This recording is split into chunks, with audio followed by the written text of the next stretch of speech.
Bismillahirrahmanirrahim. Assalamualaikum warahmatullahi wabarakatuh. Alhamdulillahirrahmanirrahim. Wassalatu wassalamu ala asyrafil anbiya wal mursalin wa ala alihi washabihi ajmain. Rabbi shrah li sadri wa yassir li amri wahlul 'uqdatam min lisani yafqahu qawli. Allahumma akhrijna min dzulumatil wahmi wa akrimna bi nuril fahmi wa hasin akhlaqana bil hilmi waj'alna mimman yastami'unal qawla fayattabi'una ahsanah. Wa ba'du, Bapak-bapak dan ibu-ibu jamaah kajian PKH yang dimuliakan Allah Subhanahu wa taala. Sebelum kita sambung kajian kita, mari sama-sama kita baca Sayyidul Istighfar terlebih dahulu dengan harapan mudah-mudahan dosa-dosa kita yang banyak diampuni oleh Allah Subhanahu wa taala sehingga kita menjadi orang yang dijamin masuk surganya. Mari sama-sama kita baca. Bismillahirrahmanirrahim.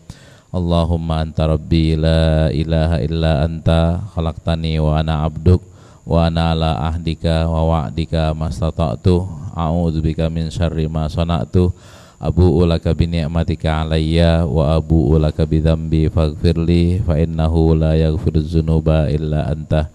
Allahumma anta rabbi la ilaha illa anta khalaqtani wa ana abduk wa ana ala ahdika wa wa'dika mastata'tu a'udzubika min syarri ma sana'tu abu'u laka bi ni'matika alayya wa abu'u laka bi dzambi faghfirli fa innahu la yaghfiruz dzunuba illa anta. Allahumma anta rabbi la ilaha illa anta khalaqtani wa ana abduk wa ana ala ahdika wa wa'dika mastata'tu a'udzubika min syarri ma sana'tu abu'u laka bi ni'matika alayya wa abu'u laka bi dzambi faghfirli fa innahu la yaghfiruz dzunuba illa anta. Raditu billahi rabba wa bil islami dina wa bi Muhammadin nabiyya. Raditu billahi rabba wa bil islami dina wa bi Muhammadin nabiyya. Raditu billahi rabba wa bil islami dina wa bi Muhammadin nabiyya. Baik. Kita masuk ke Riyadhus Shalihin. Di bab 21 kan bab at-ta'awun 'alal birri wa taqwa. Bekerja sama dalam hal kebaikan dan ketakwaan. Terus bab keduanya kok bab 22-nya nasihat. Apa hubungan antara ta'awun dengan nasihat? Ketika kita nih yang udah mau ta'awun aja itu perlu dinasihatin, apalagi yang belum ta'awun. Yang udah ta'awun aja perlu nasihat. Ketika kita ta'awun, yang satu malas, perlu dinasihatin. Yang satu belok kiri, perlu dinasihatin. Yang satu kejauhan, perlu diingetin. Ini yang positif ya, yang positif. Apalagi yang negatif. Ini kita bicara yang Riyadhus Shalihin, kita bicara yang positif aja. Nanti kan ketika ditanya untuk siapa nasihat itu, untuk Allah, Rasulnya, untuk a'immatul muslimin. Kan nanti kayak begitu hubungannya. Nah cuman kan yang susahnya di kita sekarang ini adalah bagaimana memberikan nasihat. Padahal di ayatnya kita udah baca, ada surat Wal Asri. Kalau kita ngamalin surat Wal Asri, mungkin kita udah hebat semua kali ini. Cuma kata Imam Syafi'i, zaman beliau yang masih zaman orang soleh banyak ya, itu yang ngamalin surat Wal Asri sedikit. Kalau zaman kita yang ngamalin surat Wal Asri udah dikit banget tuh kan. Dikit banget. Akibatnya apa? Akibatnya kita kayak gini nih. Sekarang Turki lagi udah obok-obok, tentara Amerika udah 1000 di Jordan. Nah Amerika udah kompromi sama Qatar untuk ngirim rudalnya gimana. Saudi untuk ngirim rudalnya gimana ke Syria. Mau diapain tuh Syria? Kok yang apa iya Amerika mau bantuin gitu. Kalau kita bilang Saudi mungkin mau bantuin yang benar, apa iya Amerika mau bantuin yang benar? Apa iya Inggris mau bantuin yang benar gitu? Kan mustahil, Pak. Kalau atas nama Islam itu mustahil. Amerika bela Islam atas nama Islam itu mustahil. Nah, Kayak gitu. Ini gara-gara kitanya tanpa kecuali ya jarang nasihat, jarang menggunakan watawasobil haki, watawasobil sobri. Terus kita di Indonesia gitu juga, paling susah nasihatin siapa? Paling susah kan nasihatin kiai, paling susah. Jawabannya apa? Tahuan gue malu. Padahal nanti kan kita akan baca hadisnya, ternyata yang paling banyak harus dinasihati kan kiai. Dan sebenarnya kan kiai itu ngambil nasihatnya dari mana? Ketika dibaca Quran dia udah bisa jadikan Quran sebagai nasihat, dibaca hadis dia sebagai nasihat. Kalau orang awam kan harus dinasihatinnya, dinasihatin. Sebabnya apa? Karena baca Quran nggak jadi nasihat tuh Quran. Sebabnya karena belum nggak paham. Bukan Quran, bukan nasihat. Quran udah jadi nasihat, penasehat. Cuman karena dia nggak paham, dia mau jadiin apaan? Nah, kiai paham, harusnya udah menjadi nasihat. Yang satu pihaknya susah, ngingetin yang satu pihaknya juga susah.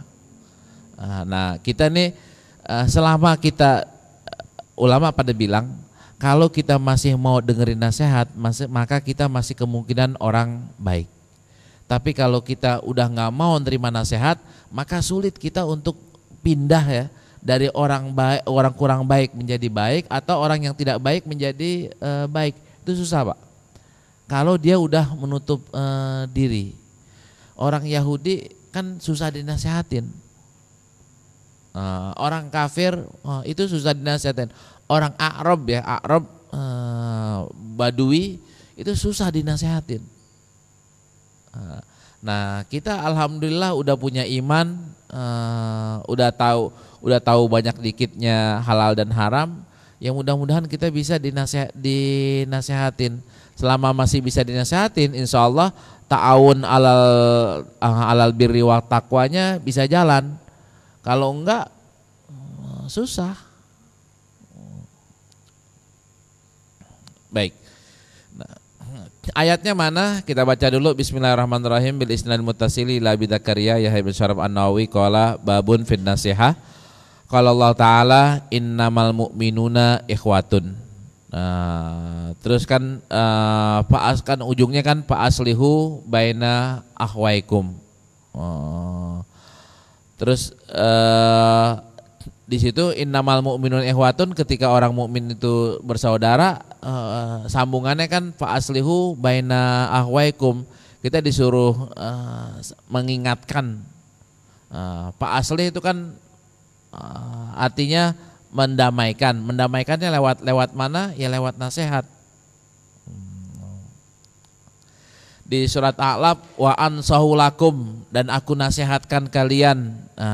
Terus di surat Al-A'raf ayat 68-nya wa ana lakum nasihun amin.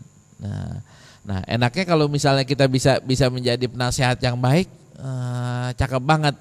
Cuman nanti orang jadi penasehat itu kan syaratnya bukan cuma sekedar dia punya ilmu. Orang yang penasehat itu kadang-kadang kan punya feedback balik. Kita memberi nasihat, tahu-tahu dia curhat.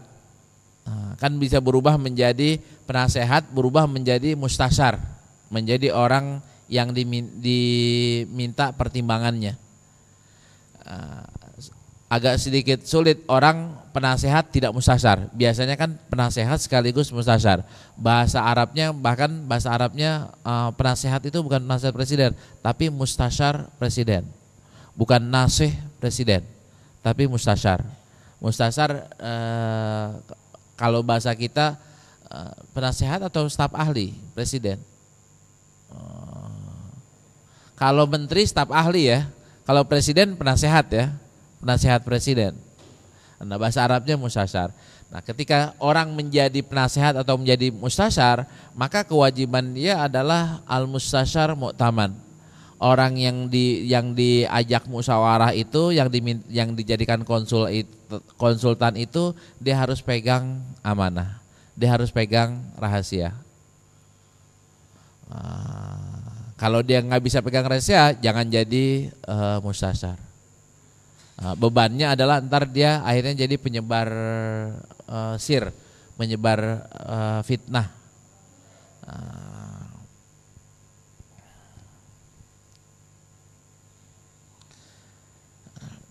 Di hadisnya wa amal ahadis fal awal an Abi Ruqayyah Tamim ibn Aus ad-Dari radhiyallahu anhu anna Nabi sallallahu alaihi wasallam qala ad-dinun nasihah. Qulna liman qala lillahi wa li kitabihi wa li rasulihi wa li a'immatil muslimina wa ammatihim. Ketika nasihat itu dikatakan agama itu disama dengan nasihat, karena kan kalau realnya Pak, kita baca Quran, nasihat bukan Pak? Nasihat. Kita baca hadis, nasihat. Cuman kan yang sayangnya kan kita belum bisa berinteraksi dengan Quran, kita belum bisa berinteraksi dengan hadis. Ketika kita baca Quran atau hadis, nasihatnya buat siapa? Pertama kan buat diri kita. Nah kadang-kadang di situ kan lu bilangin keluarga lu. Ketika nasihatnya adalah ku anfusakum wa ahlikum naro, maka keluarga kita. Ketika soal kepemimpinan, maka nasihatnya adalah pemerintah. Man ra'a minkum munkaron umpamanya. Man ra'a minkum munkaron, ini kita perlu sampainya kepada siapa? Kan kepada semua pihak ya, termasuk ke pihak penguasa yang disuruh mengubah dengan tangannya, dengan kekuasaannya. Nah buat kita. Nah cuman sekarang nih ini susah banget ad-dinu menjadi an-nasihah ketika nilai-nilai agama atau sumber ajaran agama itu belum bisa kita berinteraksi dengan baik.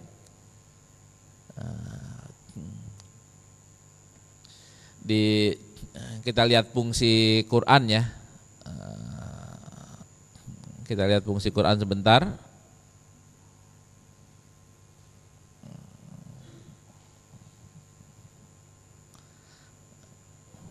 Ya. Ya. Quran kan fungsinya sebagai petunjuk. Terus kalau ini kita mau fungsikan, pertanyaan kita udah jadikan Quran petunjuk belum? Pertanyaan ini kan jadi nasihat kan buat kita kan? Udah atau belum? Terus pertanyaan ini bisa gak diajukan kepada orang lain? Bisa. Kepada pemimpin? Bisa. Sebagai penjelas, kita udah belum minta penjelasan ke Quran? Belum. Sebagai pengingat, udah belum kita jadikan Quran sebagai pengingat? Belum. Sebagai penyembuh, ini banyak yang menjadikan Quran sebagai penyembuh. Tapi kan bukan penyembuh hati, kebanyakan penyembuh fisik ya. Sekarang nih orang gemar ruqyah pakai Quran. Jadi penyembuh fisik, padahal harusnya kan penyembuh hati, penyembuh pikiran. Nah kalau kita udah bisa memfungsikan Quran sebagaimana fungsinya, maka agama menjadi nasihat itu udah enak banget. Kita memfungsikan agama sebagai nasihat. Terus agama enaknya apa sebagai nasihat? Karena kita udah punya kesamaan ya. Ketika Imam Nawawi menggunakan dalil innamal mu'minuna ikhwatun dan dipotong di sini ya, nggak disebutin lanjutannya. Ketika mukmin itu ikhwah, ini kan secara konsepnya nasihatinnya udah gampang Pak, karena ada titik persamaan yaitu sama-sama beriman. Kita nasihatin, saya orang Singapura, Bapak orang Indonesia, saya nasihatin nasihatin tentang hukum Singapura. Kan beda Pak, saya berlaku hukum Singapura, Bapak berlaku hukum Indonesia, beda iniannya. Saya bisa nggak usah dengerin gitu, atau saya bilang jangan buang sampah sembarangan, nanti dendanya $1.000. Nggak berlaku men di Jakarta, itu berlakunya di Singapura. Jangan ngerokok sembarangan, itu di Singapura, ini Jakarta nih. Kan kita orang bisa ngomong kayak begitu. Tapi ketika kita bahasanya pakai bahasa iman, bahasa ikhwah, bahasa iman, itu kan kita nggak bisa, Pak. Peraturan yang berlaku buat Bapak berlaku juga buat saya. Dan ganjarannya di mana, hukumannya di mana? Kita sama-sama mengakui adanya surga dan adanya neraka. Kalau kita mau nasihatin orang non muslim, susah. Pakai bahasa ntar masuk neraka loh, susah. Nggak bisa kita nasihatin orang pakai bahasa ancaman ntar masuk neraka loh. Kecuali kalau udah Islam. Nah, cuman yang kita suka jarang ngamalin adalah ketika ini nih wali a'immatil muslimin.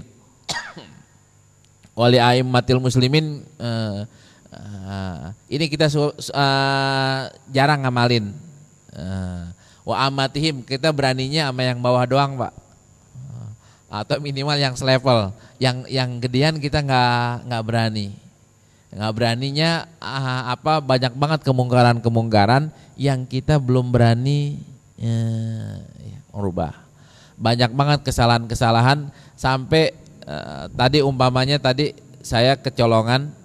Tadi saya sholat asar, di samping saya, samping kiri saya ada orang sholat bajunya terlalu tinggi, Pak. Sehingga ketika dia sujud itu kayaknya gituannya kelihatan, auratnya kelihatan. Harusnya kan saya ngasih ingetin. Tahu-tahu assalamualaikum ada salaman dia udah kabur, udah hilang. Nah, terus kita nih nasihatin ke a'immatul musliminnya nggak berani. Kiai kita nggak pernah nasihatin, padahal kiai banyak yang salah. Ke ustadz kita nggak berani nasihatin, padahal ustadz banyak yang salah. Ketua MUI atau ketua DMI ya di Indonesia atau ketua Dewan Pengawas Syariah juga banyak kesalahan, tapi kita nggak berani ngingetin. Camat banyak kesalahannya, tapi kita juga nggak berani ngingetin. Jadi kalau dipikir-pikir banyak banget kekurangan kita, banyak banget yang kita belum amalin kalau kita kayak gini. Nah kalau kayak gini, pede gak masuk surga, Pak? Enggak. Kalau giliran kita baca pahala, kita pede itu masuk surga. Ini kayaknya gue udah baca berapa kali, pede. Tapi kalau giliran kita baca lillahi wali kitabihi wali rasulihi wali a'immatil muslimina wa amatihim, wali rasulihi kita udah ini ya, wali a'immatil muslimin lah yang kita bisa nih, wali a'immatil muslimin wa amatihim. Di bawah dijelasin oleh Imam Nawawi di Syarah Sahih Muslim, an-nasihah lillahi ta'ala maknaha munsarifun ilal imani bihi wa nafis syirki anhu wa tarkil ilhad fi sifatihi wa wasfihi bi sifatil kamal wa amma nasihah li kitabihi subhanahu wa ta'ala fal imanu bi annahu kalamullah ta'ala wa amma nasihah li rasulillah patasdiku ala risalah wal iman bi jami'i ma ja'a bihi. Kalau wa aman nasyali amatil muslimin sudah lebih jelas. Nah, yang kita pahamnya kan wa aman nasyali amatil muslimina wa ammatihim. Sedangkan maksudnya untuk nasihat kepada Allah adalah jangan sampai bergeser dari keimanan. Terus li kitabihi jangan juga bergeser dari tasdik ya, bahwa Quran itu semuanya benar. Begitu juga dengan Rasulnya. Ya, ini buat kita ini udah oke. Yang sekarang nih wali a'immatil muslimina wa ammatihimnya ini yang kalau dalam bahasa kita yang sehari-hari nasihat ya buat a'immatil muslimin wa ammatihim.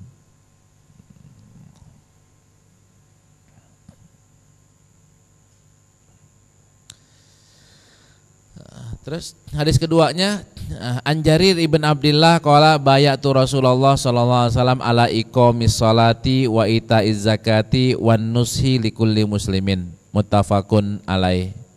Hadis sahih riwayat Imam Bukhari dan Imam Muslim. Ini dulu sampai masuk ke baiat, Pak. Kalau sekarang kan kita syahadahnya cuma asyhadu alla ilaha illallah wa asyhadu anna muhammadar rasulullah, titik ya.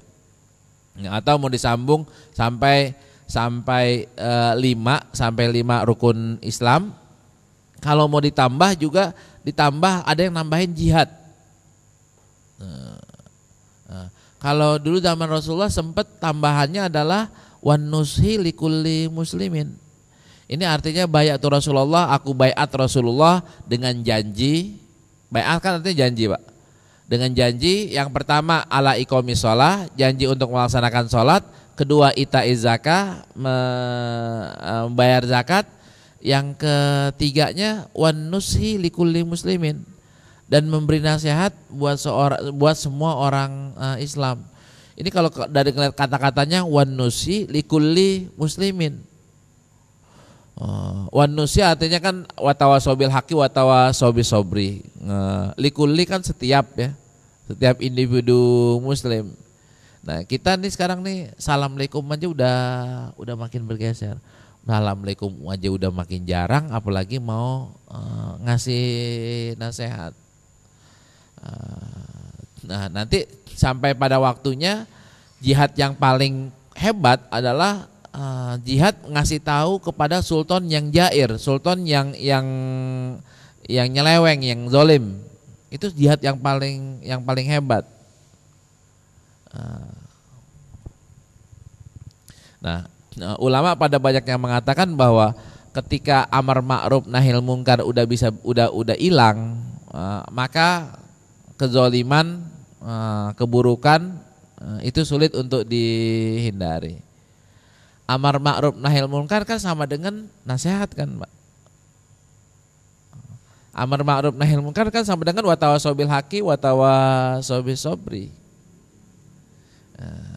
Nah kita ngingetin adik kita, ini kalau udah berkeluarga ya, ngingetin adik kita susah, ngingetin kakak kita juga susah. Sebenarnya sekarang ini udah dikasih media baru oleh Allah Subhanahu Wa Taala, media SMS.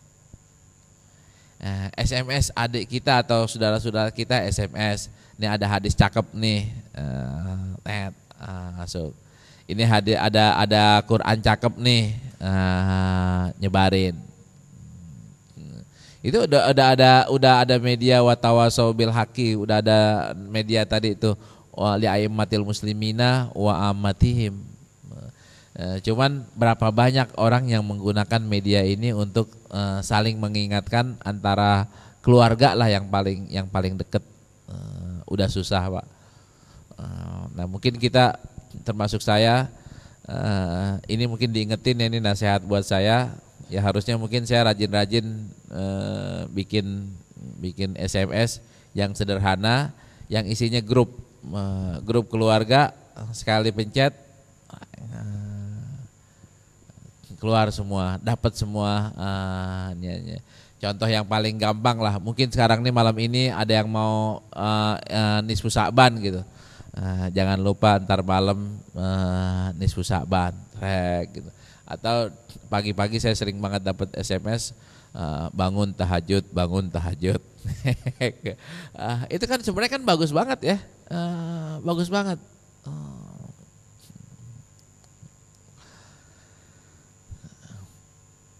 Nah, kenapa kok kita disuruh nasehatin keluarga kita, disuruh nasehatin orang Islam yang lainnya? Tadi Imam Nawawi, saya nggak sadar bahwa Imam Nawawi ngambil konsepnya adalah karena innamal mu'minuna ikhwatun. Ngambilnya dari situ, dan beliau nutupnya juga pakai makna yang sama. Pakai makna innamal mu'minuna ikhwatun. Di mana innamal mu'minuna ikhwatun di sini? An Anasin radhiyallahu anhu an Nabi sallallahu alaihi wasallam la yu'minu ahadukum hatta yuhibba li akhihi ma yuhibbu li nafsihi, muttafaqun alaih. Secara bahasa saya terjemahkan hadis sahih ya, riwayat Imam Muslim, tidak sempurna keimanan kalian, keimanan seorang dari kalian sampai dia mencintai sesuatu untuk saudaranya sebagaimana dia mencintai untuk dirinya sendiri. Ini hubungannya dengan nasihat apaan, Mbak? Secara zahirnya kan kalimat nasihat nggak ada, Pak. Secara zahirnya nggak ada. Ini kan yang ada kan saling mencintai, saling mencintai. Nah, Imam Nawawi ngambil hadis yang pertama dikaitkan dengan yang di sini. Kalau emang bener ente cinta sama temen, sama saudara, sama sesama iman, harusnya kan ente kepengen dia seperti ente. Saya kepengen apa nih? Saya kepengen masuk surga yang gedenya ya. Saya kepengen masuk surga, maka saya kepengen teman-teman saya semuanya masuk surga. Harusnya Pak di hadis ini itu maknanya. Hadis yang ketiga ini ntar baru dihubungkan dengan nasihat. Hadis yang ketiga nih, tidak sempurna keimanan sampai kita menginginkan suatu yang terjadi pada diri kita terjadi juga kepada saudara kita. Kalau umpamanya tadi tuh saya punya tambah rumah baru, maka juga saya kepengen saudara-saudara saya atau saudara saya seiman itu juga punya rumah baru. Ketika saya punya rezeki baru, maka juga saya kepengen saudara saya juga punya rezeki baru.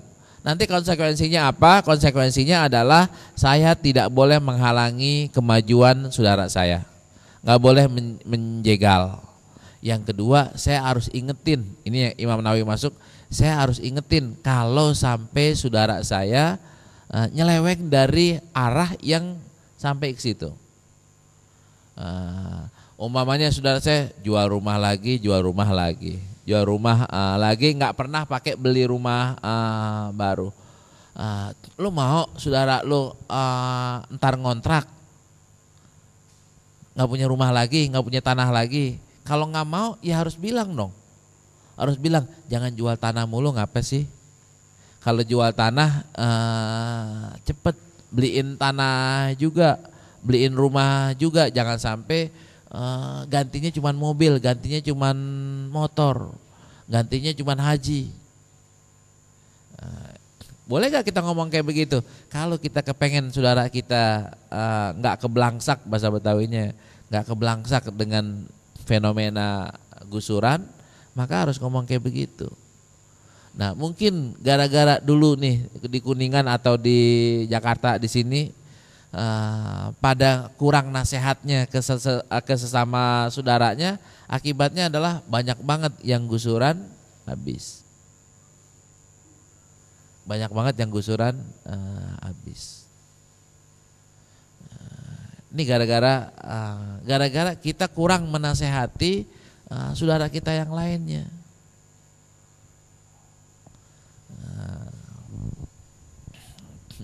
Sama di sini, la yu'minu ahadukum, saya kepengen punya apaan? Saya pengen sukses nih.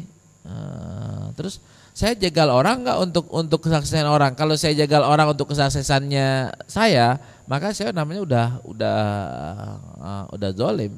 Saya belum melaksanakan hadis yang ini. Terus di sini berarti nggak ada hak cipta dong. Nggak ada hak intelektual. Hak cipta boleh-boleh aja, tapi hak ciptanya adalah abis itu orang diajarin gitu. Lu bikin juga. Ini udah buatan saya, kamu bikin juga. Bedain dah dikit. Kenapa Islam nggak cocok dengan hak cipta yang terlalu kaku ya? Terlalu kaku karena Islam itu ketika orang tiru, maka sebenarnya dia udah dapat royalti. Cuman bedanya royaltinya adalah nggak selamanya royaltinya itu harus uang. Royaltinya adalah pahala. Kan mandalla ala khairin. Mandalla ala khairin berarti udah dapat royalti. Jadi takut apaan?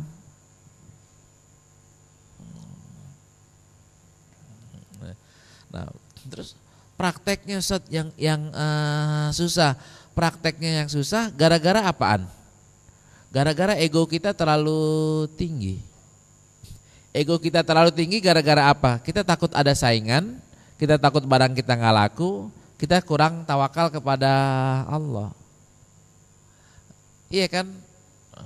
Kita takut kalau misalnya ada yang bisa jadi desainer lagi nih Mas Agus nih, wah nanti saya nggak bisa ngapa-ngapain. Kalau keripik saya nih udah ditiru ya tukang keripik, kalau tahu saya ditiru, kalau apa saya lagi ditiru, berarti saya udah kehilangan pekerjaan. Itu kan egonya kita kan ke situ Pak. Egonya kita sehingga kita nggak mau berbagi ilmu, nggak mau berbagi ilmu karena kita takut, kita sangka udah habis itu hilang gitu. Kita nggak bisa makan apa-apa. Padahal ilmu itu ternyata berputar, ternyata ilmu nambah, ternyata rezeki juga nambah, ternyata pintu rezeki semakin hari juga bergeser Pak.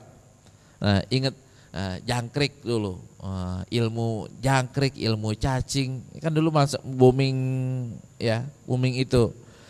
Wartel, terus nih pocer, kan cuma sebentar tuh, bergeser lagi, apaan lagi Ustaz? Air, iya bergeser lagi.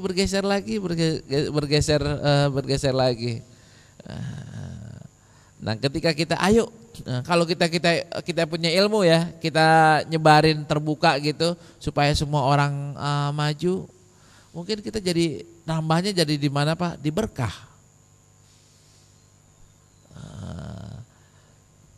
Saya lupa nama kiainya, ada kiai yang tamunya nggak habis-habis.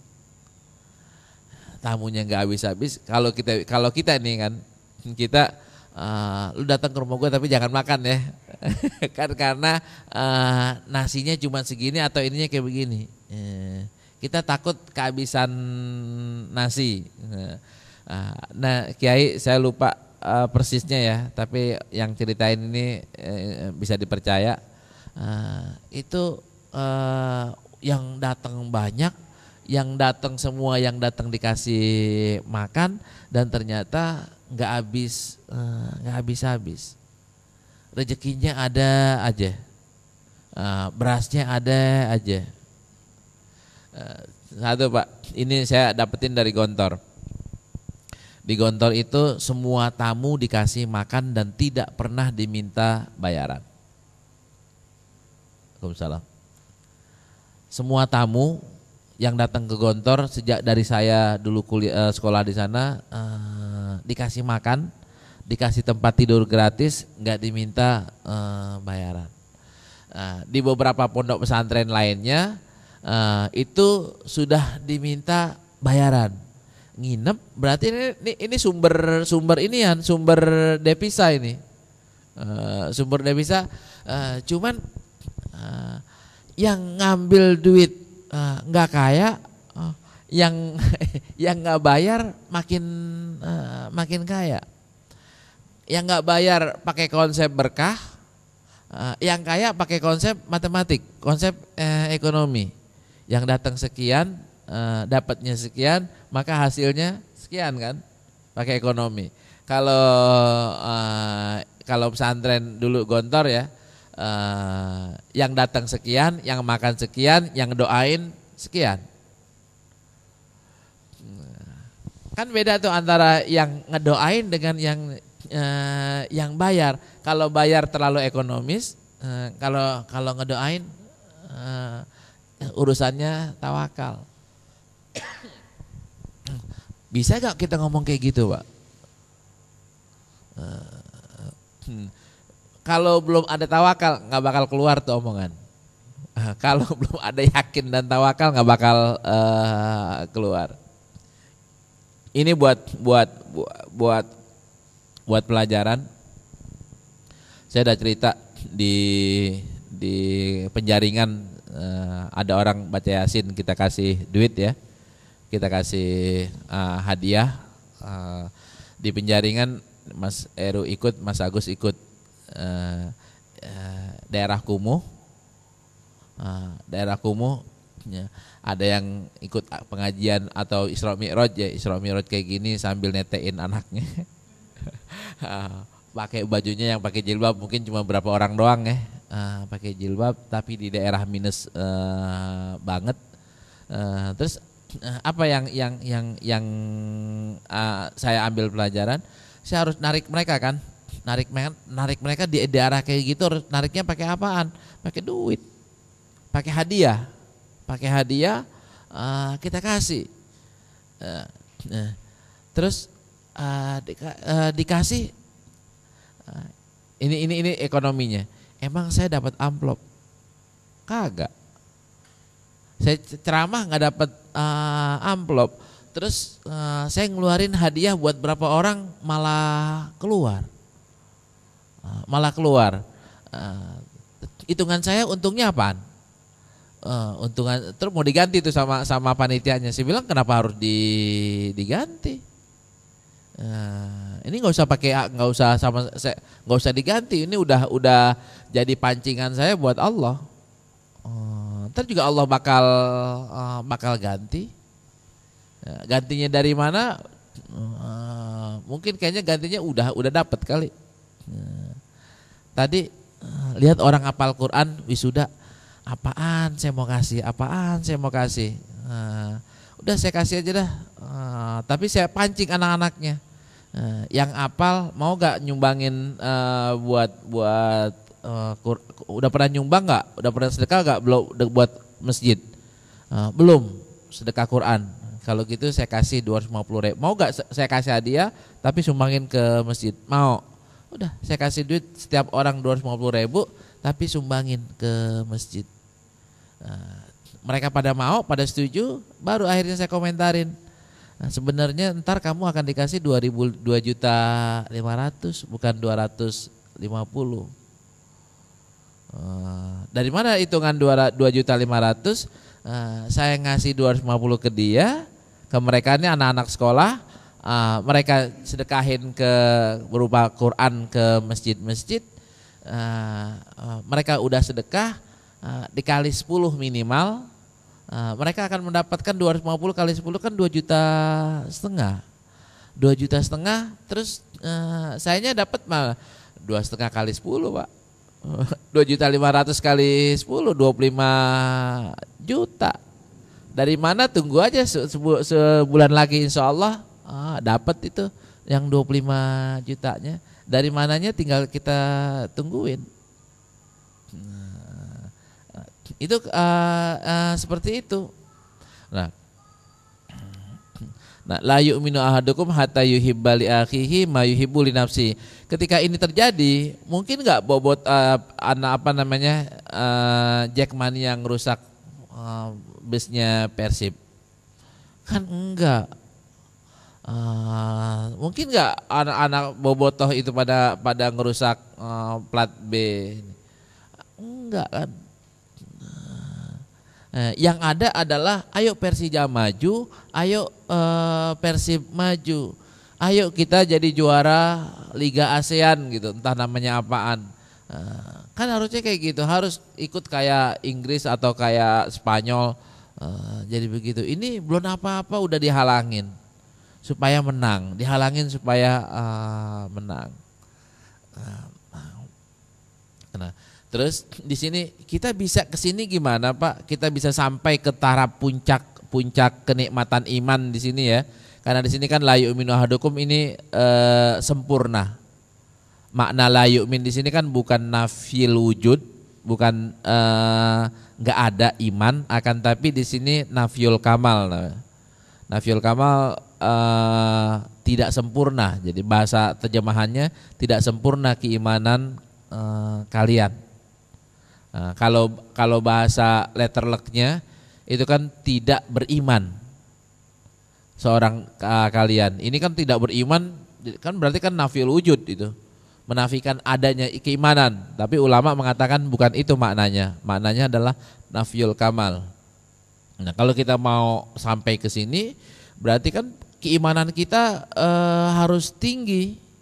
Baru sampai ke sini nih. Sampai ke sini. Nah, gimana supaya iman kita tinggi? Ya iman intinya iman apaan? Intinya iman kan satu sebenarnya ya, Allah kan intinya keimanan. Tapi Allah itu buat otak kita kurang menarik, Pak. Maaf ini buat otak kita nih, buat otak kelas kita itu kurang menarik kecuali kalau dikaitkan dengan akhirat. Di akhirat dengan surga dan neraka. Buat kita yang masih sekelas gini. Tapi kalau misalnya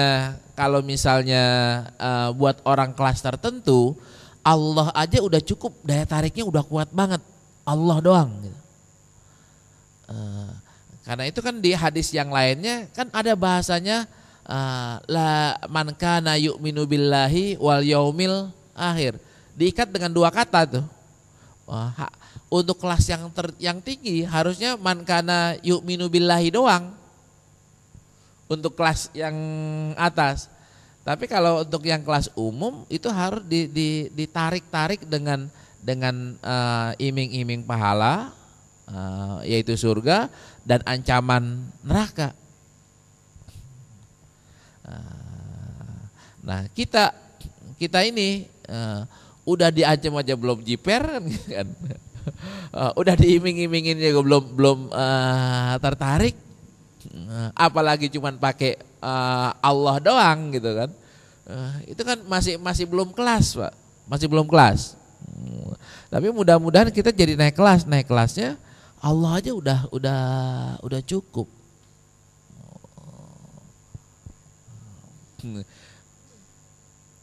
Ketika orang nanya ya Allah, ya Rasulullah, kasih saya dah kata kunci yang aku akan pegang nih kuncinya. Apa kata Rasulullah? Qul amantu billah. Cukup kan satu. Kan nggak ada gituannya, nggak ada akhiratnya, nggak ada anjanya. Sekalipun ketika makna Allah itu artinya ya semua. Akhiratnya akan masuk, surga dan nerakanya akan masuk, Allah yang segala sifat-sifatnya masuk semua. Kan nggak ada kata-kata surganya, kan Allah udah tentukan ada surga ada neraka. Emang dia belum dengar? Dia pasti udah dengar.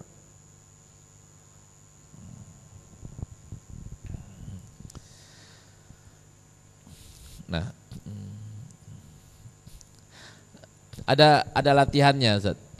Latihannya gimana kita supaya sampai kepada puncak. Kan di awal sendiri kenapa kita baca Riyadhus Shalihin, kan nawaitunya kita jangan sampai kelasnya kelas itu lagi. Kan kita kepengen naik kelas ya, naik kelas, mukminnya mukmin kelas atas, keimanan juga keimanan kita kelas atas. Nah, untuk latihannya adalah tafakur ya. Tafakur dan tadabur. Kita bisa melihat Allah atau belum. Kita bisa melihat Allah di segala kehidupan atau belum. Kita udah bilang ujungnya yang menentukan Allah atau belum. Kalau udah nyampe. Tapi kalau masih kan maka belum nyampe. Kalau masih banyak kan, ini bahasa Betawi kan, kalau bahasa kita apa bahasa Indonesianya? Tapi ya, tapi kan harus ini juga dipikirin. Tapi ini juga harus dihitung. Kita dulu pernah cerita bahwa ketika kita melihat apa-apa, yang kelihatan apa-apanya dulu atau Allahnya dulu. Ya, ketika kita melihat sesuatu, yang kelihatan Allahnya dulu atau sesuatunya dulu. Nah, kalau kita ngelihat ini sesuatunya dulu, maka ya kita belum bisa menembus tembus pandang. Tembus pandang ngelihat makhluk, berarti yang kelihatan adalah ya makhluknya doang. Kalau baru nyampe situ gimana Bang Ustaz? Ya kelasnya baru segitu, nggak ada yang salah. Cuman kelasnya masih segitu.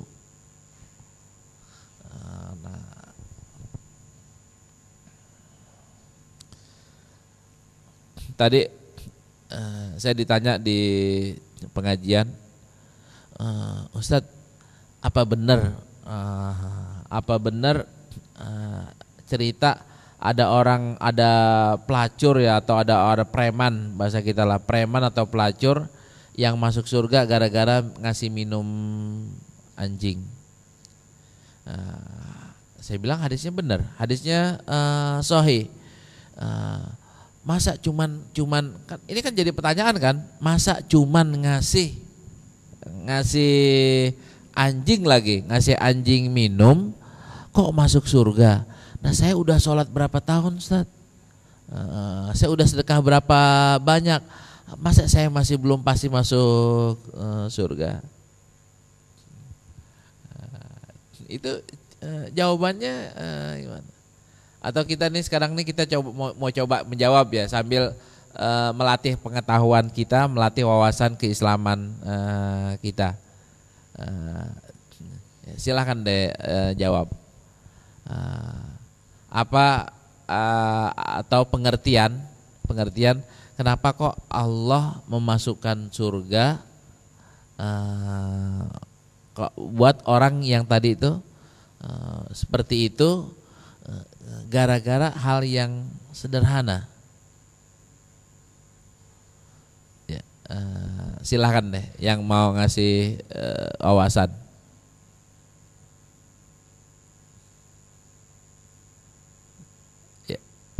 Ya silahkan.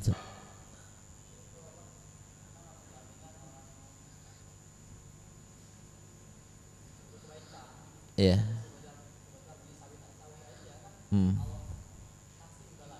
Iya.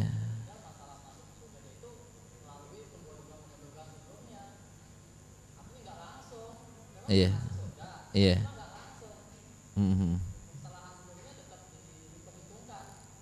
Iya. Kasihan. Iya, iya.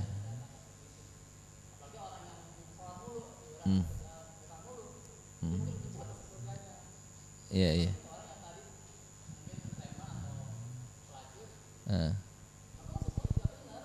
Iya.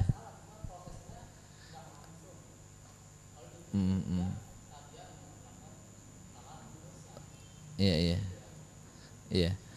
Ada pengertian yang lain adalah orang ini diampuni dosanya dan dimasukkan ke surga. Bukan cuma sekedar dimasukkan surga, tapi diampuni dosanya dan dimasukkan ke surga. Kalau tidak ada kata-kata diampuni, maka takwilnya seperti tadi. Kalau tidak ada kata-kata diampuni. Nah, ya, yang lainnya silakan. Ya, silakan.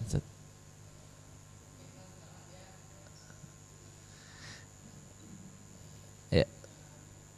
Menyelamatkan hamba Allah, jadi dia udah menyelamatkan Allah.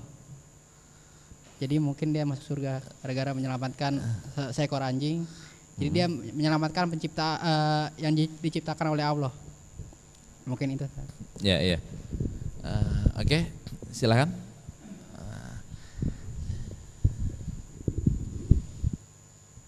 Assalamualaikum warahmatullahi wabarakatuh. Waalaikumsalam. Kalau saya perhatikan, agama Islam itu adalah agama sosial salah satunya. Dibandingkan dengan tadi dikatakan bahwa berbuat amal dengan menyelamatkan anjing, dan dia dengan sholat. Kalau sholat itu jelas untuk individu, untuk pribadi. Tapi kalau dengan anjing itu adalah sosial dengan keluar. Dan salah satu penekanan daripada Islam itu juga adalah ibadah sosial. Yang tadi Pak Ustadz dikatakan watawasau bil haq watawasau bil sabr. Itu juga itu sebetulnya kan ibadah sosial, keluar jadi di lingkungan. Jadi misi dakwah itu ada di situ. Ya, ya. Jadi itu salah satu. Terima kasih. Assalamualaikum. Baik. Ya, silakan disambung. Warahmatullahi wabarakatuh. Waalaikumsalam. Saya mendengarkan istilah nggak tahu hadis ataupun nasihat ulama. Jadi seseorang itu tidak ada hamba Allah yang akan masuk surga kecuali dengan rahmatnya. Yeah. Dan saya juga pernah dengar istilah hadis lain atau mungkin bukan hadis, sayangilah apa yang ada di bumi, kamu akan disayangi oleh apa yang di langit. Dua-duanya hadis. Yang Dua-duanya pertama hadis, yang kedua juga hadis. Karena wanita atau pelacur tadi menyayangi anjing tadi, maka Allah juga menyayangi dia gitu mungkin Ustaz. Terima kasih. Ya. Nah, jadi pintunya pintu kasih sayang ya. Ya, silakan. Ya, silakan. Bismillah. Kita nggak pernah tahu ridho Allah di mana adanya. Iya. Bisa kita sholat tapi Allah nggak ridho, bisa jadi. Iya. Kalau Allah ridho, berarti dia ngampunin juga semuanya. Iya. Kayak gitu aja, simpel. Ridho Allah aja situ. Ridho Allah. Ridho di situ. Baik. Silakan ibu-ibu. Ya, yang pasti jawabannya nggak ada yang salah sebenarnya. Tinggal dirangkum. Silakan.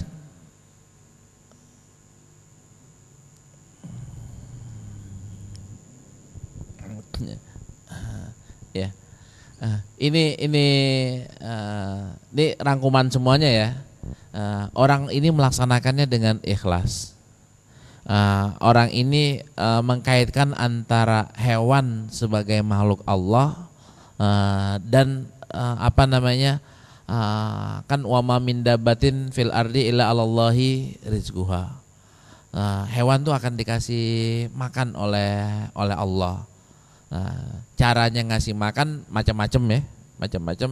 Nah, dia pengen melaksanakan salah satu tugas Allah yang wama min dabatin tadi. Wama min dabatin fil ardi illa 'alallahi rizquha. Dia jadi ngasih makan. Akhirnya Allah redho dengan konsepnya dia, dengan langkah, dengan nawaitunya dia, dan dengan pekerjaannya dia. Dan di sini saya tulis masukin bab itu, jangan mengecilkan masalah, jangan mengecilkan pahala. Kan ada orang ada di zaman Nabi, lu jangan sedekah sama 1 realan kalau bahasa kita sekarang ya, 1 dirhaman, nggak ada manfaatnya. Buat apaan 1 dirham? Kalau sedekah pakai 100 dinar baru berasa, baru ada manfaat. Jadi kan orang yang sedekah dengan dengan 1 dirham dikecam atau dihina karena 1 kecilnya. Orang yang sedekahnya besar dipuja, disanjung karena besarnya. Kita kan sering ngomong begitu kan? Kita sering ngomong menilai orang kan dengan jumlah ya. Kita hargai orang dengan jumlah. Padahal kan Allah kan nggak pernah ngelihat jumlah. Allah yang paling banyak kan ngelihat proses. Orang ujian lulus, hasil nyogok, hasil nyontek ya. Ada orang ujian nggak pakai nyontek tapi nggak lulus, atau nilainya bukannya 10, nilainya cuma 7. Di mata kita yang nyontek 10, kita nggak ngelihat nyonteknya Pak. Akhirnya kan kita ngelihatnya kan 10-nya. Kita ngelihat hasil. Di mata Allah yang 10 kan nggak berharga tuh. Yang berharga kan yang 7. Karena yang 7-nya nggak nyontek, yang 10-nya nyontek. Nah, ya ini pelajaran buat kita bahwa Allah itu ngelihat prosesnya bukan hasilnya. Orang kalau secara teori orang kaya harusnya lebih terhormat ketimbang orang miskin. Tapi kan di mata Allah ternyata enggak, banyakan yang masuk surga orang miskin ketimbang orang kaya. Kalau orang pintar kayak gimana? Orang pintar ayatnya kan jelas ya, yarfa'illahul ladina amanu. Cuman kan itu dikaitkan dengan amal kan. nanti kan itu yarfa'illahu ladina amanu harus dikaitkan dengan kaburu maktan indallahi antakulu mala taf'alun. Harus dikaitkan ke situ. Kalau enggak nyambung tuh iniannya. Nah, tinggal kita bisa tadi bisa melihat prosesnya ya, proses keikhlasan. Di hadis yang lain kan Rasulullah hampir bilang gini, sabako dirhamun mi'ata alfi dirham. 1 dirham bisa ngalahin 100.000 dirham. Ini apanya yang bisa ngalahin? Kalau dari sisi jumlah kan 100.000 dirham bisa bikin masjid, 1 dirham nggak bisa. Tapi kok 1 dirham bisa ngalahin 100.000? Kan proses. Yang ngalahin prosesnya. Nah sekarang kita bisa gak bikin proses yang cakep gitu? Proses yang cakep ada gak pakai kezoliman? Gak ada. Kalau proses yang cakep pasti gak ada kezoliman. Nah kalau udah pakai kezoliman, ya udah nggak cakep lagi apapun hasilnya. Contoh kezoliman tadi, nyontek nilainya 10, di mata Allah adalah 0, di mata orang mungkin nilainya hebat, 10.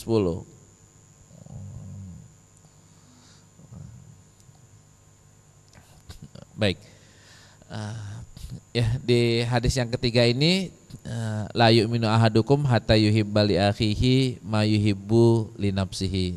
Dulu saya sampai sempat salah paham hadis ini, dan banyak orang salah paham dengan hadis ini. Itu kalau saya senang mercy maka saya harus ngeluarin mercy.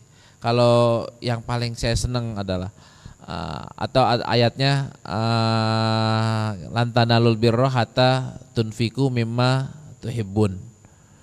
Apa yang saya paling seneng, terus itu benar atau tidak?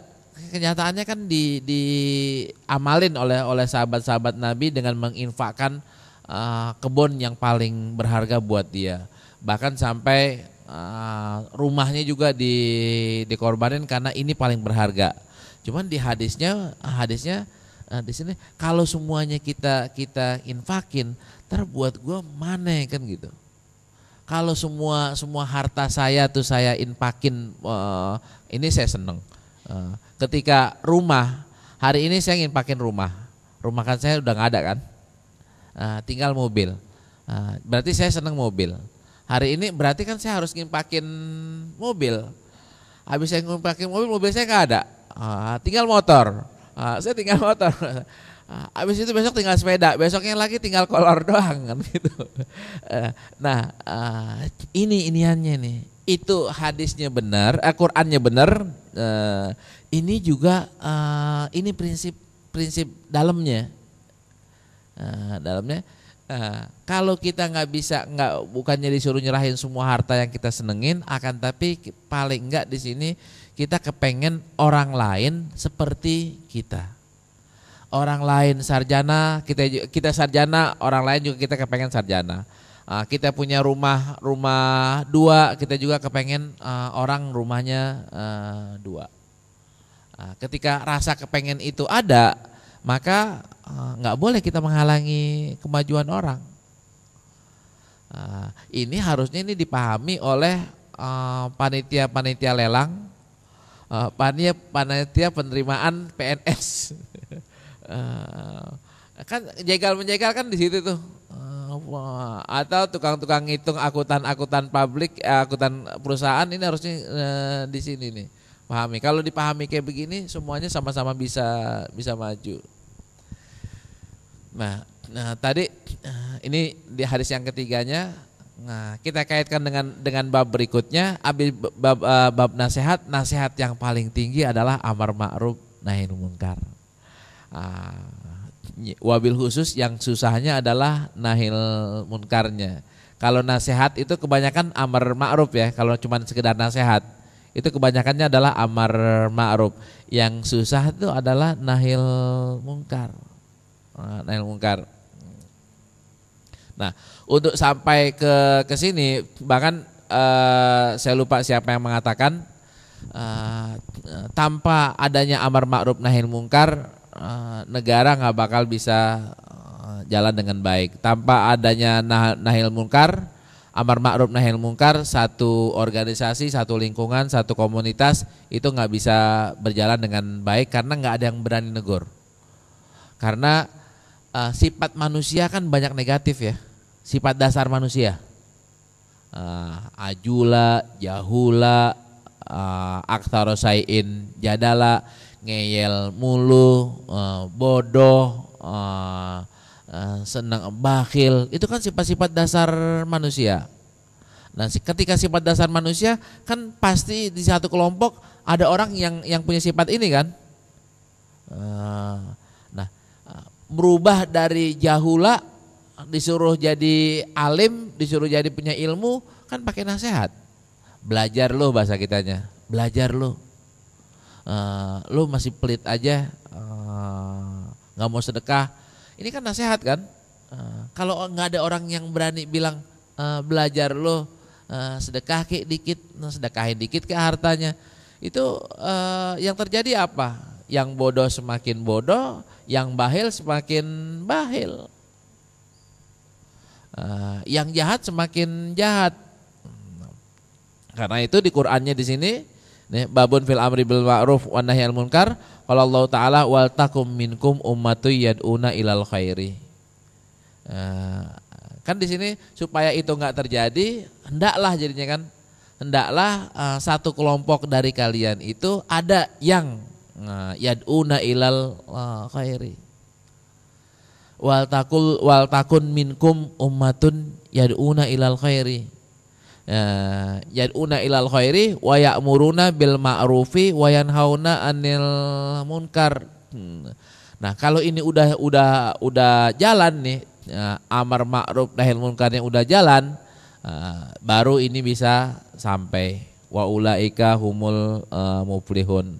Ketika ininya belum jalan, maka muflihunnya nggak bisa nyampe.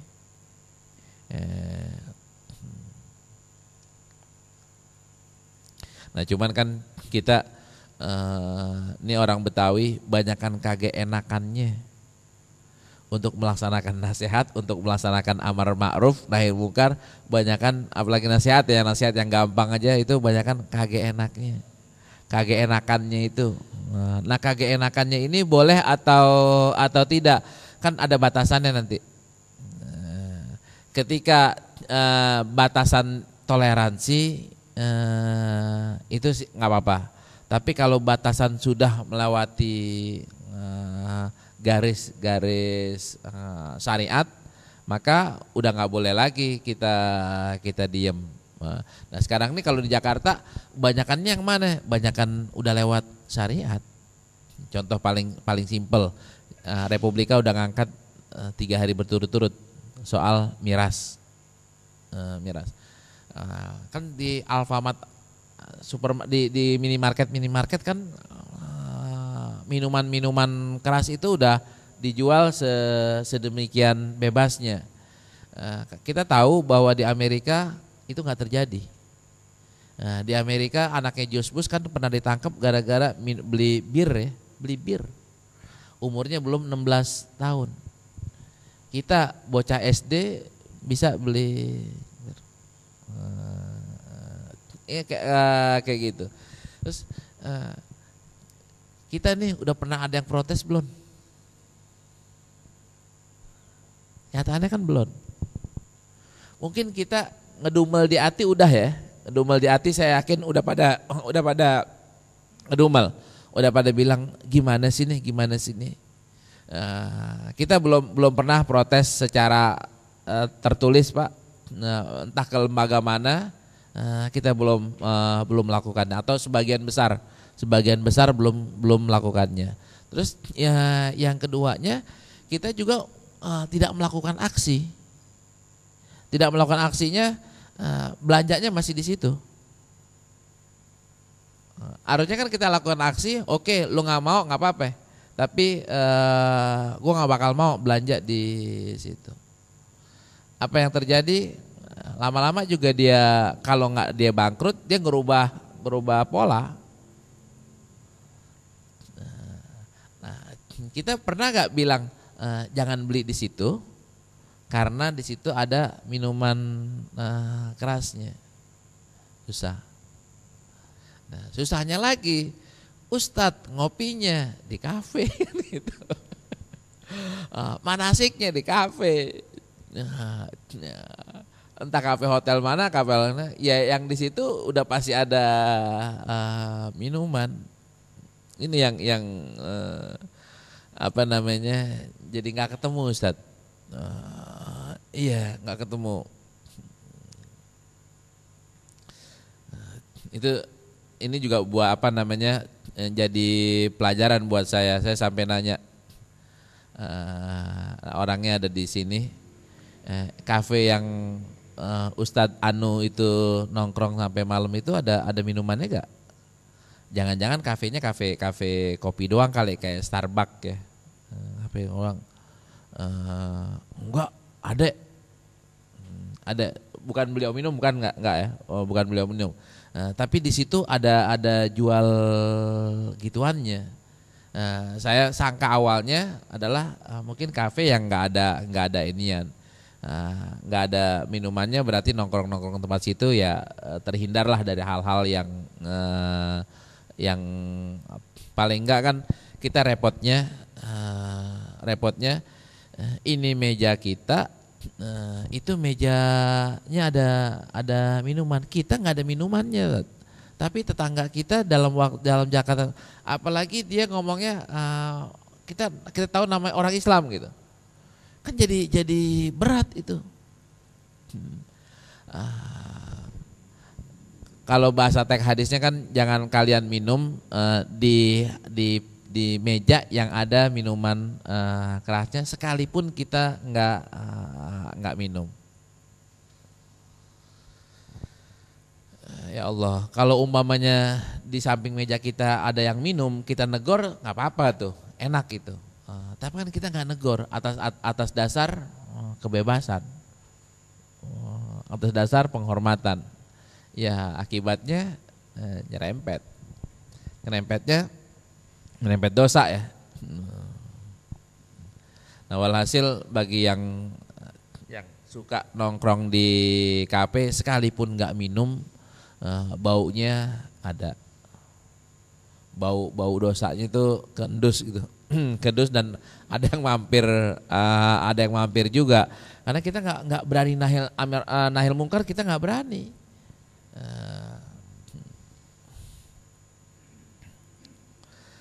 Oke. Terus Allah bilang kalau sampai kita bisa melaksanakan amar ma'ruf nahil mungkar, itu kita menjadi umat yang keren. Umat yang keren nih, umat karena bisa sampai kepada puncaknya. Kita nggak bisa sampai puncak gara-gara kita nggak bisa mendirikan amar ma'ruf nahil mungkar. Kan wa ulaika humul muflihun kan puncak tuh, kesuksesan. Nih, kita akan menjadi umat yang kayak begitu kalau kita kuntum khaira ummatin ukhrijat linnasi ta'muruna bil ma'rufi wa tanhauna 'anil munkar. Kita ini menjadi khaira ummatin ketika fungsi kita adalah ta'muruna bil ma'rufi wa tanhauna 'anil munkar. Ketika ininya enggak jalan, makanya ininya jadi berubah. Kita nggak menjadi umat terbaik lagi. Kita masih umat yang baik, tapi tidak menjadi yang terbaik. Kita baiknya di mana? Baiknya masih muslim. Kan ketika Rasulullah bilang al mu'minul qawiyyu khairun wa ahabbu ilallah minal mu'minid dhaif, kan dua-duanya baik. Yang lemah baik, yang kuat juga baik, tapi yang kuat kan lebih disukai. Khairun wa ahabbu ilallah, lebih baik dibanding mukmin yang lemah. Sama ketika mukmin yang tidak bisa amar ma'ruf, itu dia baik karena udah beriman. Tapi kalau umpamanya dia bisa amar ma'ruf nahi mungkar, dia menjadi the best. Nah, kita mau gak menjadi the best? Kalau mau menjadi the best, ya harus melaksanakan ta'muruna bil ma'rufi wa tanhauna 'anil munkar. Di ayat yang lainnya, hudil afwa wa'mur bil urfi wa'rid 'anil jahilin. Maafin, hudil afwa artinya maafkanlah, wa'mur bil urfi dan perintahkanlah dengan arif, dengan urfi itu dengan bijak, sesuai dengan tatanan. Wa'arid anil jahilin. Kenapa kok di ujungnya wa'arid anil jahilin? Karena ketika kita mau melaksanakan ini sama dengan adalah amar ma'ruf nahil munkar, itu pasti banyak yang nentang. Pasti banyak yang nentang. Ketika kita ditentang, itu kita mundur lagi atau masih maju tak gentar? Kalau kita mundur lagi, berarti kita kehilangan di sini. Kita nggak melaksanakan perintah yang di sini, wa'arid anil jahilin. Karena orang-orang yang jahil itu pasti menentang, tinggal kita maju terus, maju tak gentar atau kita mundur teratur. Kalau mundur menjadi orang yang kalah, kalau maju terus menjadi baru kita bisa melaksanakan amar ma'ruf nahil munkar. Ngarep amar ma'ruf nahi munkar nggak ada yang protes gitu, nggak ada yang membantah, nggak ada yang itu bisa, nggak bakal bisa kita melaksanakan amar ma'ruf tanpa ada yang menentang.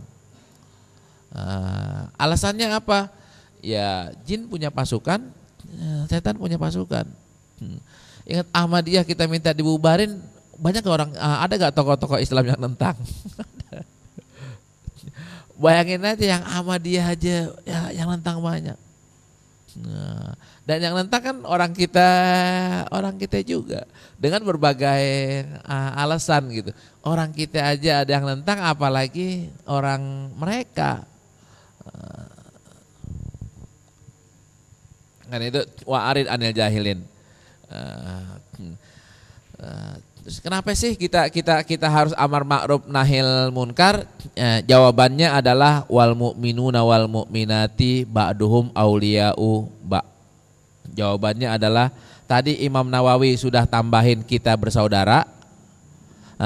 Yang kedua adalah kita ba'duhum auliya'u ba'. Kita ini sama-sama pengawasnya masing-masing kalau bahasa kita sekarang nih.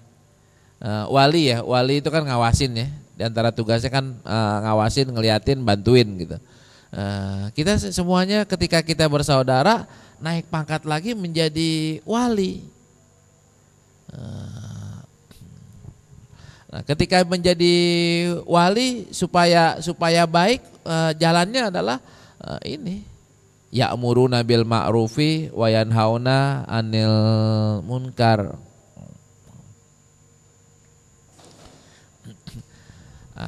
Kalau kenyataannya nggak jalan juga, udah ini kurang apa lagi nih? Wal takum minkum, udah kuntum khaira ummatin hudil afwa wal mu'minuna wal mu'minati. Ternyata nggak jalan juga nih, semuanya nggak jalan. Kalau semuanya nggak jalan, jadinya apa? Lu'inal ladina kafaru min bani Israila ala lisani Daud wa Isa bin Maryam dzalika bima asaw wa kanu ya'tadun.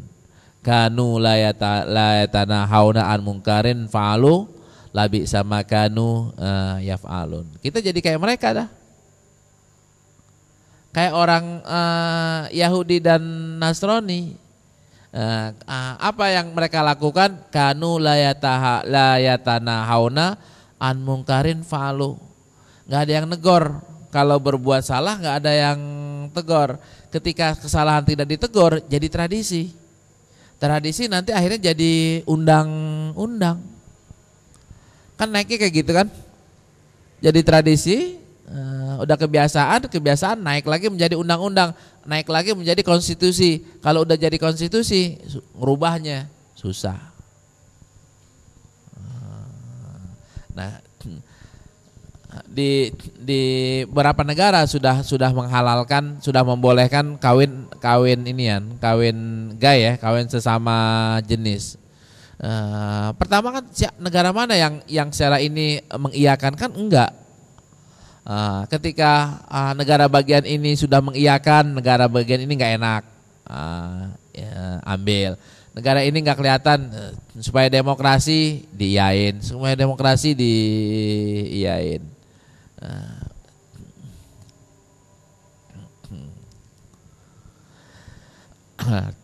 Terus supaya kita nggak begini, ini cakep banget Imam Nawawi naruh ayatnya, supaya kita nggak kayak gini nih, gimana nih? Ini kalau ayat yang pertama nggak mempan, hati-hati. Ini ancamannya.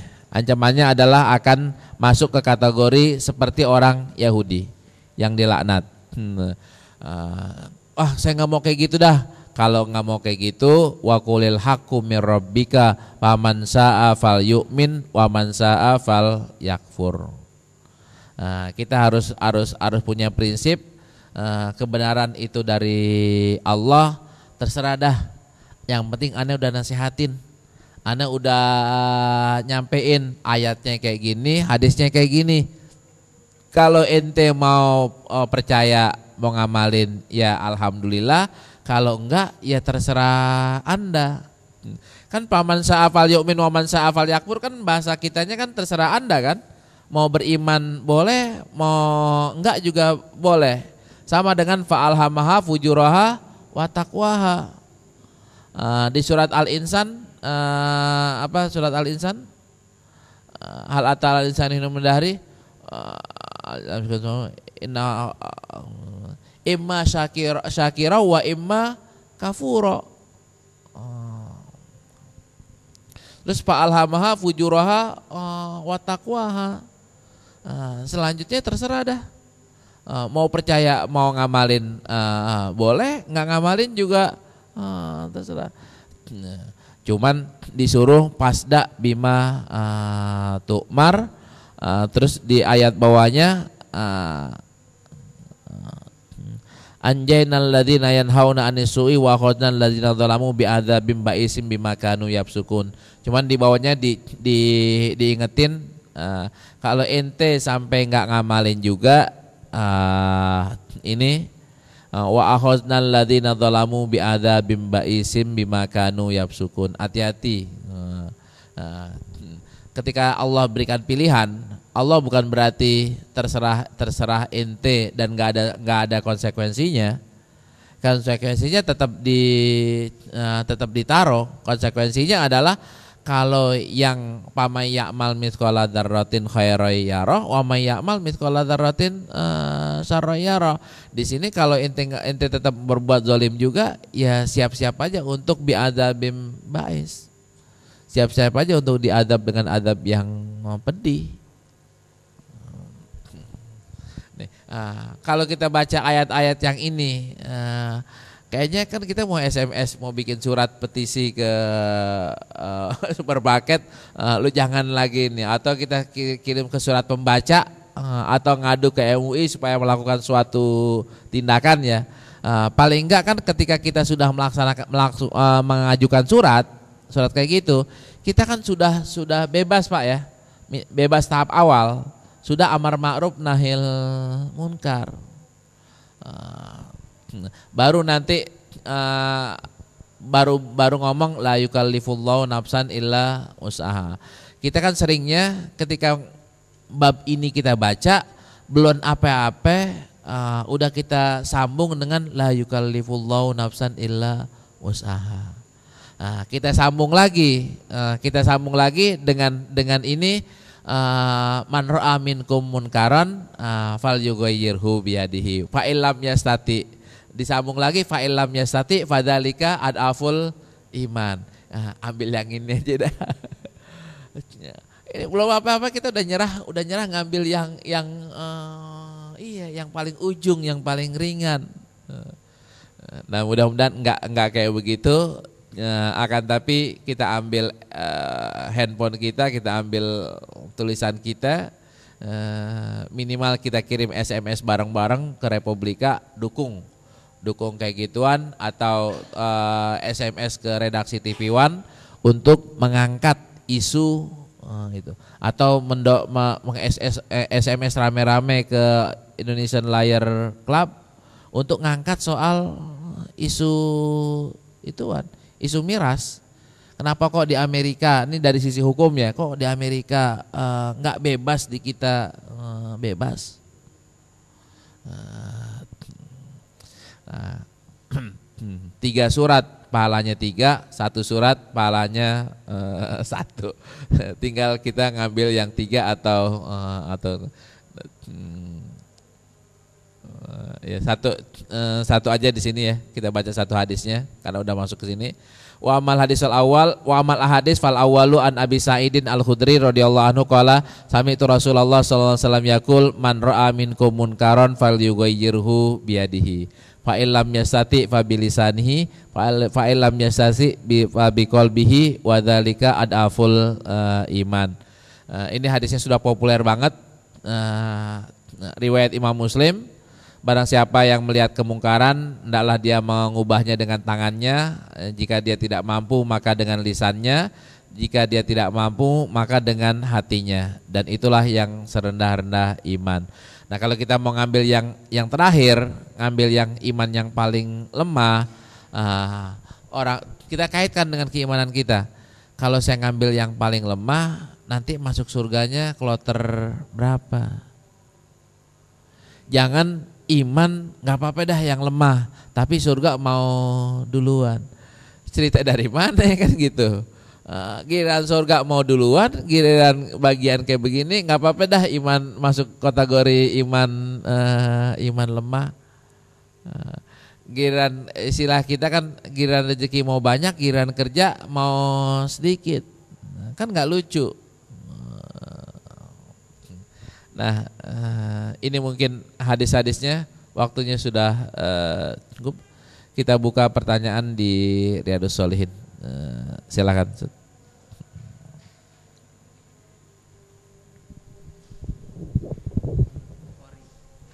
Assalamualaikum warahmatullahi wabarakatuh. Waalaikumsalam. Ustadz tadi kan sempat bilang kalau misalnya kita minum nih lagi di kafe gitu, terus ada yang minuman keras, kita kecipretan juga nih. Gimana kalau kita nonton bioskop nih, biasanya tuh di pojokan di atas pada mesum semua, Ustaz. Kita kecipretan juga, apa kita ada kewajiban buat ngingetin gitu, Ustaz? Terus kan ngingetin kan itu yang dikeroyok kan. Iya. Terus di flyover itu tuh banyak banget sekarang, Ustaz. Udah jadi pangkalan di dekat rumah. Kalau udah jam ke atasan kita lewat suka gimana gitu. Iya, gimana tuh caranya? Yang kedua, gimana cara kita nasehatin Ustadz? Misalnya kan Ustadz sempat ngasih tahu hadis tentang Rajab Sa'ban tuh ada yang palsu. Kadang-kadang sering banget kedengeran Ustadz di tempat saya. Saya ngingetinnya gimana cara yang sopan gitu biar enggak tersinggung. Ya udah segitu aja. Kasih Ustadz. Yang pertama salahnya ente salah masuk kamar kan gitu kan. Salahnya kenapa masuk bioskop? Itu pertama kesalahannya situ. Kalau umpamanya kita gini, terus kita nih mau penelitian masuk ke situ. Kenyataannya adalah yang seperti ente katakan, kenapa nggak melayangkan surat? Melayangkan surat, soal mereka udah tahu dan akhirnya dibiarkan mereka. Cuman kan kita nih, ini idealnya surat yang paling bagus kan surat lewat media ya. Kalau suratnya yang langsung dimasukin ke tong sampah. Kalau kita langsung nih bilang manajemennya, emang manajemennya nggak lihat. Kalau bahasa kasarnya. Emang pelacur terbuka itu yang di Jakarta bukan depan kantor polisi, bukan depan Mabes atau depan kan nongkrongnya di depan gituan. Kita ngaduin ke gituan, apa nggak dilempar ke tong sampah? Tapi kita udah ngelaksanakan. Kalau kita ngadu, kita bikin protes kayak gitu, kita udah laksanakan. Yang paling cakep lagi adalah naikin ke media. Sekarang yang paling galak media. Cuma medianya apa mau? Ini kan jadi kendala lagi nih, apa mau? Nah ini kita salahnya adalah kenapa ente nggak punya media? Kenapa medianya cuman Republika? Ketika Republika yang koak-koak gitu, ternyata kan nggak disambut sama Kompas, nggak disambut sama media Indonesia. Dia jadi isu 3 hari, isu sendirian aja tuh. Isu sendirian kan kurang dorongan ya. Ketika isu BBM naik, itu kan isu jadi nasional, semua koran naikin. Kan kuping pemerintah juga pengeng gitu. Kita lemahnya di sini, Ustaz. Nah, yang keduanya gimana caranya? Ini ada makalah bagus. Antum fotokopi ini makalah kita yang Sa'ban, fotokopi yang kemarin di Istiqlal, fotokopi ini. Nah, ustadznya ketika ngelihat, kalau ustadz yang mau menerima nasihat ya, menerima nasihat, dia lihat kayak gini, dia pelajari. Wah dalilnya bener nih, harusnya kan dia bisa menerima kebenaran. Kalau ustadz yang ini apa omongannya, ustadz yang nggak mau menerima kebenaran, nih anak Wahabi nih, Salafi nih, Persis nih, Muhammadiyah nih, udah suuzonnya udah ke situ. Harusnya kan ngomongnya bukan ke situ dulu, lihat dulu dalilnya. Kalau emang bener, kenapa harus ditolak? Kalau nggak bener, kenapa harus diterima? Nah, cara yang paling bagus pakai itu. Ada makalah nih. Antum jangan bilang itu. Nah, saya juga lupa. Ada kemarin teman saya ngomong di Cilandak. Ini Ustadz Lutfi tahu tahrijnya. Tapi saya belum balas. Beliau ngomong dengan satu kata beliau hadis, tapi tolong dikoreksi, Ustaz. Pak Hidayat Nur Wahid ngomong gitu. Saya udah niat pengen SMS, pengen bilang Ustadz bukan hadis Ustadz. Habis ini saya SMS dah. Tapi karena beliau udah terbuka bilang Ustadz kalau salah tolong dikoreksi. Ketika saya bilang ini bukan hadis, man aroda dunya fa alaihi bil ilmi wa man arodal akhirah fa alaihi bil ilmi wa man arodahuma fa alaihi bil ilmi. Yang pengen dunia harus pakai ilmu, pengen akhirat pakai ilmu, pengen kedua-duanya pakai ilmu. Itu bukan hadis Rasulullah. Saya yakin banget orang kayak model Pak Hidayat akan nerima dengan lapang ya. Itu bukan hadis, di mana-mana besok beliau nggak akan nyampein itu sebagai hadis lagi. Itu. Iya. Di Ustadz Yusuf, Ustadz Arifin sering banget tuh, Ustadz tolong dong. Saya jawab, Ustadz ini bukan hadis Ustadz. Beliau nerima. Apalagi Ustadz Yusuf Mansur ya. Kita omongin tuh langsung siap Kiai, siap kita koreksi gitu. Saya begitu juga ketika saya salah, ya silahkan aja omongin. Kalau emang saya salah, saya akan ngaku salah dan nggak apa aibnya gitu, Ustaz. Kita bukan alamul ghuyub, bukan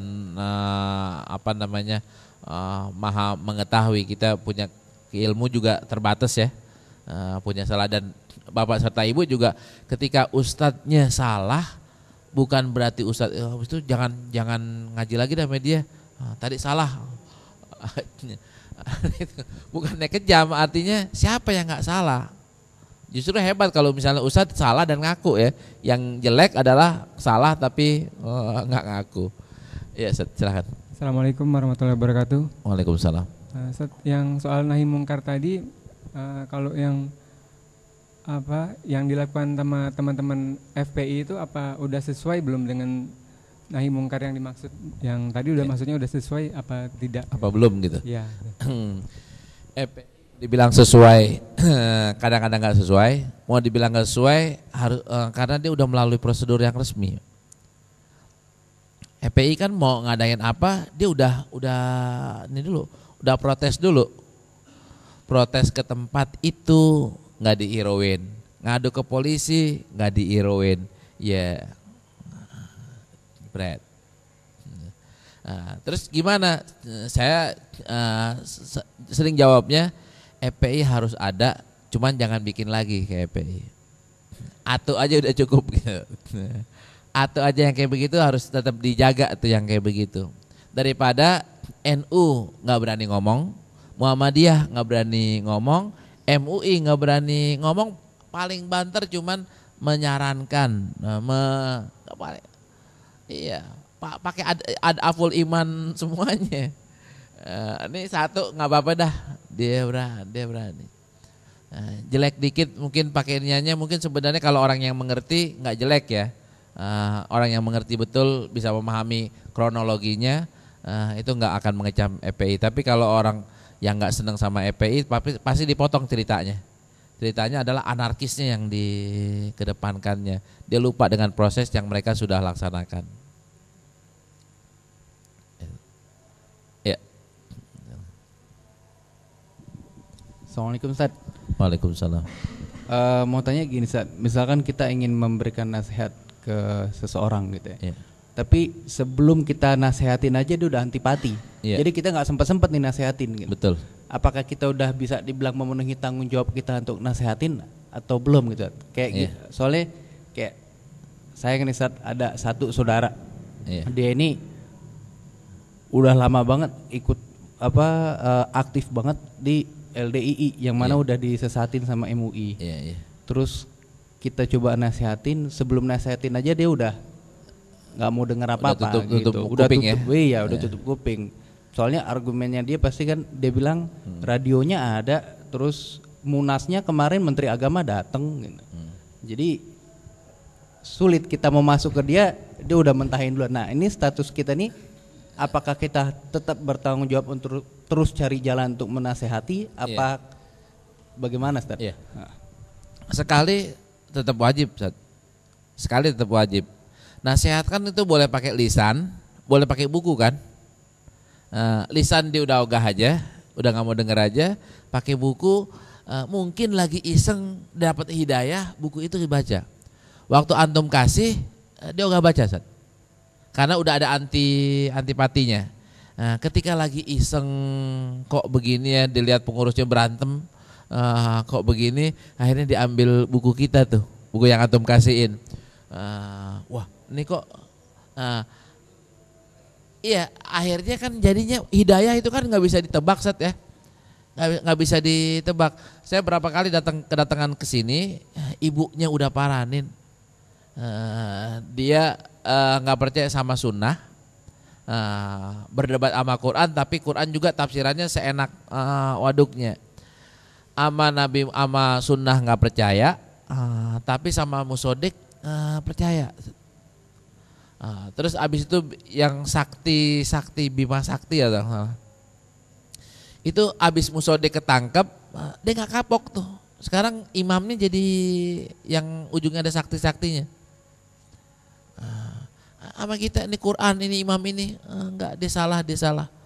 Sampai orang tuanya udah nangis kayak apa tahu gitu, udah sampai ngancem kamu nggak saya akui jadi anak lagi.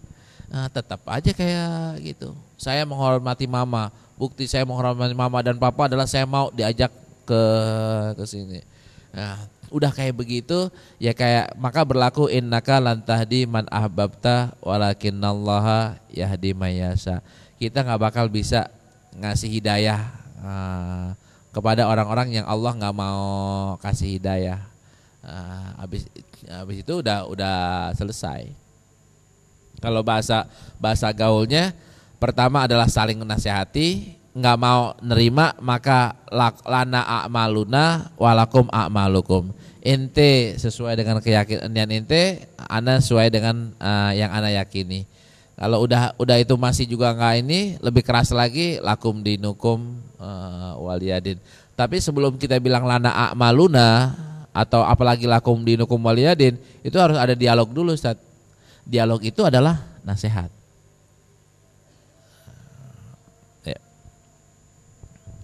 Ya, silakan Bu. Bismillahirrahmanirrahim. Assalamualaikum warahmatullahi wabarakatuh. Waalaikumsalam.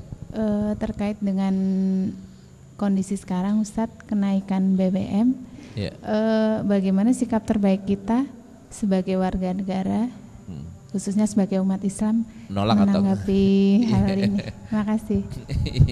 Iya. Yang jadi problem apaan dengan kenaikan BBM? Emang harga internasional udah naik harganya, kan Allah yang musair.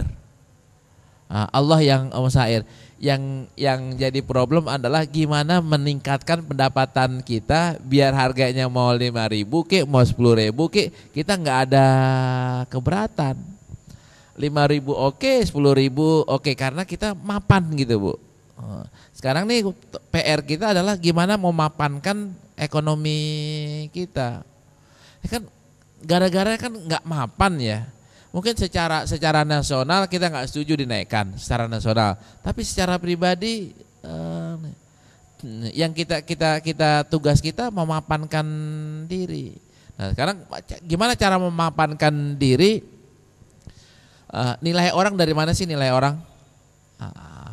Kan orang dihargai dengan kepakarannya ya, dengan kemampuannya.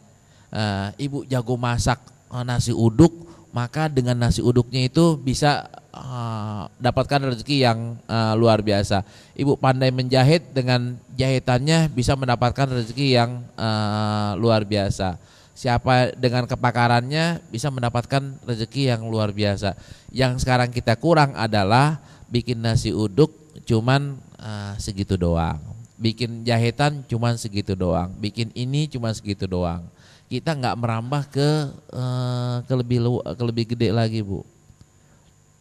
Yang tugas kita adalah rambahlah dunia yang lebih luas lagi. Gimana bisa laku? Kualitas kembali kepada kemampuan. Ntar kalau umpamanya ibu pengusaha tahu, tapi pengusaha tahu yang besar, mau naik berapapun nggak masalah. Apalagi tahunya tahu ekspor gitu kan. Tapi di Sydney orang udah bisa bikin tahu sendiri Bu. Dulu ada tahu ekspor, sekarang udah pada bisa bikin tahu. Di Jeddah udah pada bisa bikin tempe, di Mesir udah bisa bikin tempe. Dulu diekspor ya, sekarang udah nggak perlu ekspor lagi. Maka kita harus bikin sesuatu yang inovatif sehingga mampu menembus pasar tertentu. Terus kan pertanyaannya, Ustadz gimana? Ya, Bu, apa yang saya lakukan di sini kan berusaha untuk menembus hal itu Bu. Saya kemarin ngomong di sini, minggu besok kita nggak pengajian karena saya diundang ke Gorontalo, jadi narasumber halaqah ulama. Kalau ngelihat daftar ulama yang diundang, yang paling bocah Lutfi itu Bu. Lutfi, yang paling nggak terkenal Lutfi. Mungkin paling muda kali kalau Ustadz Yusuf nggak jadi ikut, karena Ustadz Yusuf lebih terkenal tapi usianya lebih muda dari saya. Yang paling muda mungkin saya di situ. Nah, Lutfi terkenalnya lewat mana? Ternyata bukan lewat hadisnya, lewat kliknya Bu. Jadi di situ saya bukan mengajarin hadis Pak. Di halaqah ulama nasional ya, itu ngajarin gimana ngeklik. Karena ulama pada nggak bisa klik. Saya masuk kerambah ke situ, ke kliknya itu. Sekarang nih Pak Nasar wakil menteri itu kalau ketemu saya gimana Ustadz klik gitu. Karena kan jawabannya selalu tinggal klik-klik aja. Nah kita masuk ke situ, alhamdulillah saya belum banyak saingan, tapi saya tidak pernah menutup Bu. Anak UIN saya ajarin di sini, ayo kita rambah, tugasnya kayak begitu. Bahkan saya bilang populer sekarang nih tugas anak-anak UIN sudah saya limpahkan tugasnya ke kalian. Cuman kalian aja yang belum pernah nyetor gitu. Mana setorannya gitu, setoran ceramahnya mana? Biar ntar sama-sama naik. Gitu itu Bu. Ustaz, silakan Ustaz. Ya sambil nunggu minggu besok jadinya kita absen, jadi tinggal 1 kali lagi sebelum Ramadan.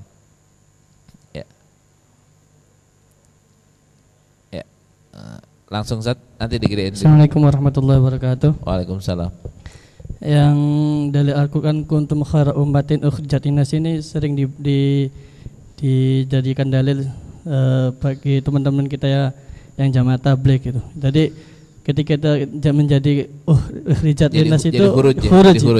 Jadi ketika kita belum huruj itu kita belum jadi khaira ummatin, apa itu benar gitu.